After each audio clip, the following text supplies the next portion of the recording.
From the National Newsroom of the Canadian Press, I'm Rob Westgate. A spokesman for the Palestinian Crossing Authority has confirmed that Israeli forces have seized control of the border crossing into Egypt in the southern Gaza city of Rafah. An Egyptian Foreign Ministry spokesperson declined to immediately comment on the Israeli seizure. Egypt has previously warned that any seizure of Rafah, which is supposed to be part of a demilitarized border zone, or an attack that forces Palestinians to flee over the border into Egypt, would threaten the 1979 peace treaty with Israel that's been a linchpin for regional security. Back home now, 3 Indian nationals accused of murdering Hardeep Singh Nijjar are due in court today. Accused of murdering the Sikh activist, Karanpreet Singh, Kamalpreet Singh, and Karan Brar are scheduled to appear in Surrey, BC Provincial Court at 9:30 a.m. local time. All 3 face charges of first-degree murder and conspiracy to murder over the killing that triggered a major diplomatic rift with New Delhi.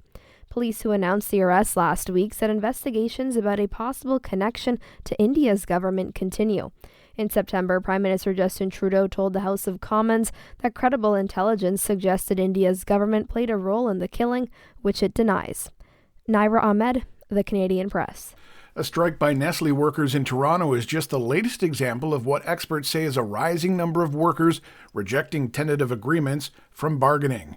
McGill University Associate Professor Barry Eidlin says workers are emboldened by factors like inflation and a tighter labor market to demand more. So I think that those things coming together have created the situation we have now and, have raised expectations for workers, but also made them more willing to fight to realize those heightened expectations.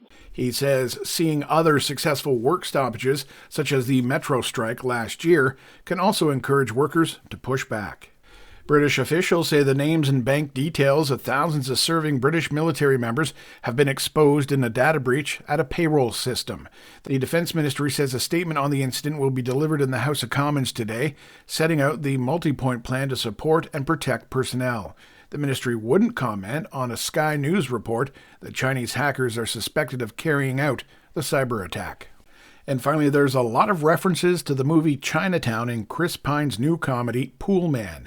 For one thing, Pine says his character learns how to be a detective by watching the Jack Nicholson and Faye Dunaway classic. He also notes that it takes place in Los Angeles, he uses an orange as a weapon, and there's an ongoing water crisis. Fans of the 1974 flick will get the nods, but more plainly, Poolman is about a man who takes care of pools and goes undercover to take down a corrupt politician. It opens in theaters Friday. This is the Canadian Press.